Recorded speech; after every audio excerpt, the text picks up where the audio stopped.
సంఘటనం ఒక యజ్ఞం సమిధగమన జీవనం భరతమాత పాదాలకు మూవలం ఆమె మోము పైన చిరునవ్వులం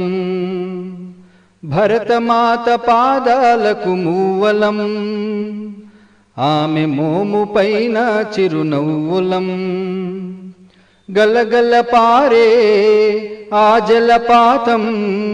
నిలిచిందా తన కోసం ఏనాడైనా మిలమిల మెరిసే ఒక అగ్నికణం మిగిలిందా తన కోసం ఏ క్షణమైనా తరతరాల భారతీయ తాపసులది మార్గం తరతరాల భారతీయ తాపసులది మార్గం ఆత్మలో నివేదనం అమ్మకు నీరాజనం।